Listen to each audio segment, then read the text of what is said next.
So to discuss these changes further, I spoke earlier to Tony O'Sullivan, the co-chair of Keep Our NHS Public. I began by asking him to explain what NHS England is on a political level. Before 2012, the NHS was one organisation under the direct responsibility of the Secretary of State for Health.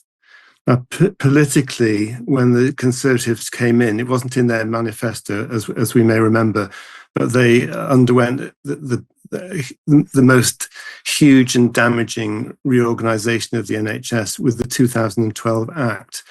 And that introduced the NHS England for the first time. One of the purposes of what the Tories were trying to do was to separate the direct political responsibility to deliver healthcare to everybody in a comprehensive way across England, to separate that from the political party in power, and to then be able to some extent, wash their hands of what went on, but still have a political agenda to increasingly privatise the NHS and to undermine the NHS through underfunding, which I guess is basically the neoliberal agenda. Given that context that you've outlined, because I think you put it really brilliantly there about what was the actual political point of establishing NHS England, we know that increasing funding into the NHS as a public service is a priority for people in this country. Do you think, given that context that you've outlined, but also given the context of Wes Streeting's political agenda, that this announcement makes it more or less likely that more money will actually be going into patient care? The gap between what Labour was promising us for the NHS and what they are now saying that they will deliver is enormous.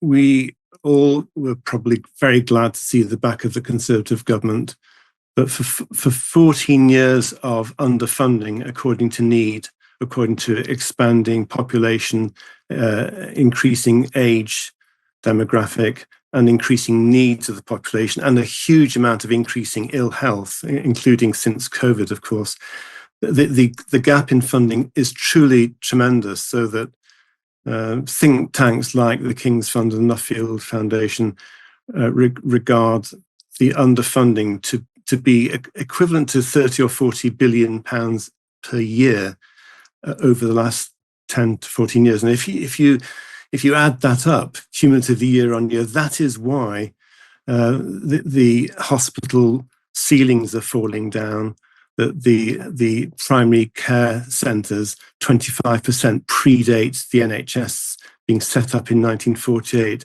That is why it runs on over 120,000 vacancies, which they have not filled, partly to save money and partly because they have failed to have a workforce plan that meets the needs. So the Conservatives handed over a truly awful situation to Labour.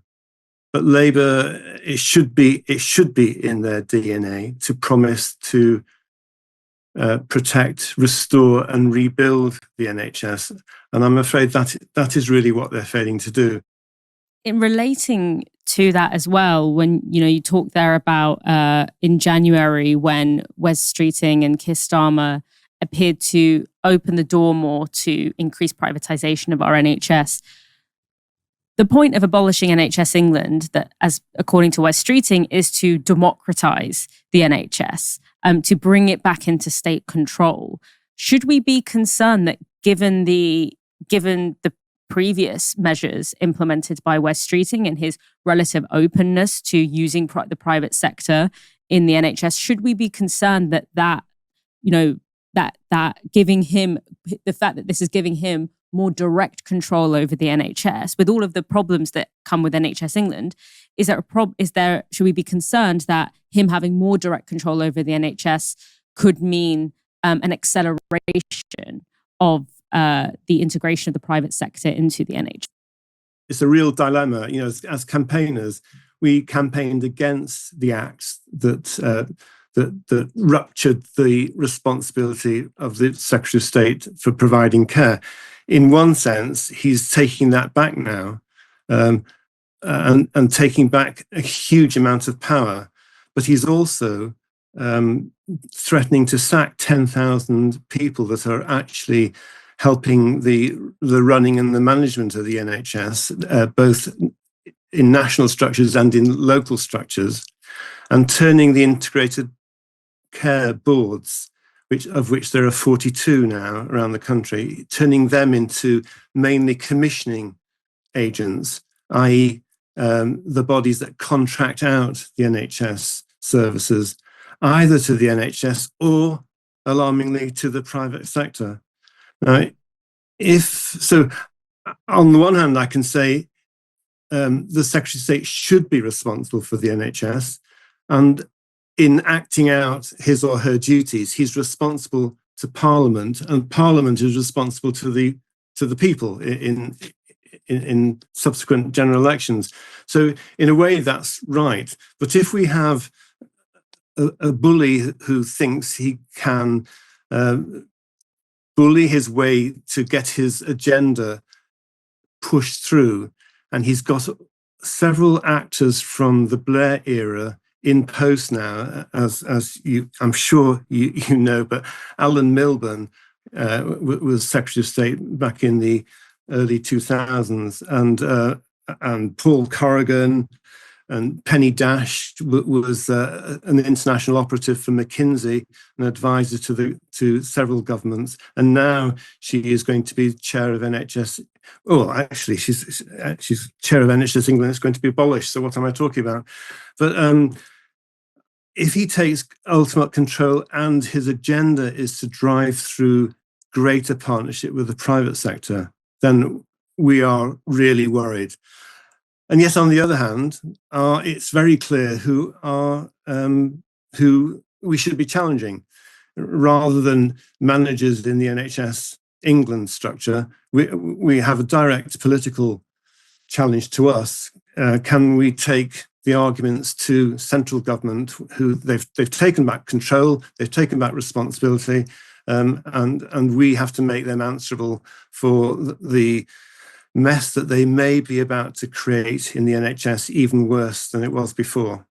Yeah, so sort of theoretically, it's good to have an elected official be more directly in control of the NHS, but the problem is when those elected officials aren't listening to the thing that people have clearly said that they want, which is a public and well-funded NHS. I mean, the last question I have is referring to the kind of the managers and the things that you said about that. I mean, a lot of people that I know who work in the NHS, including lots of members of my family, are frustrated with the kind of increasing power and money that is held by management consultants, many of whom have never actually been healthcare workers before. What do you make of Streeting evoking these sort of anti-bureaucracy, anti kind of bureaucrats talking point in this context, given that sort of broad dissatisfaction for management consultants in the NHS? I used to be a paediatrician, and in the 2000s, when the money came back in to the NHS, we suddenly were beginning to provide a really excellent service, for example, in my area, for disabled children. And our teams of therapists expanded, and our ability to provide families with the support that they needed was there. That has significantly been damaged over the last few years, but it's so easy to blame managers. And of course, there's all levels of managers. There's hugely well-paid top managers who are actually putting through a political agenda. But the NHS is one of the biggest organizations in the world, 1.4 million people, and it actually cries out for good managers, managers hopefully with an NHS background, or at least an NHS commitment and a commitment to publicly provided services. If those managers are told to contract out their services, to make health services compete one with another, or a health service compete with the private sector, and all their time goes into monitoring and contracting services and trying to cut money, rather than working with local authorities and the population to what the needs of the population are, and working out how we can best serve the needs of the population with a very good and responsive health service. That should be the job of NHS managers. In fact, we're under, for an organisation of our size, we're undermanaged compared to any aspect of private industry across England, and it's just an easy populist argument that the reason the NHS is not cost effective is because of diversity, inclusion, and equality managers. You know, the people like Julia Hartley-Brewer on Talk TV, and they love that kind of stuff, and it's shockingly close to Trumpery. And I just worry that West Streeting is going down that line to say we will strip out wasteful management. There is, of course, an element of truth in that, but is he going to expand the number of GPs, the number of community nurses, the number of mental health staff, the numbers of doctors and theatre staff, and repair theatre roofs and reopen wards? Is he going to spend the money in that way, or is he going to open the NHS up to more privatisation? So I've always, in my 40 years in the NHS, I always tried to work with and respect good managers whose hearts were with the NHS and not with the private sector. So I don't go with his populist attacks.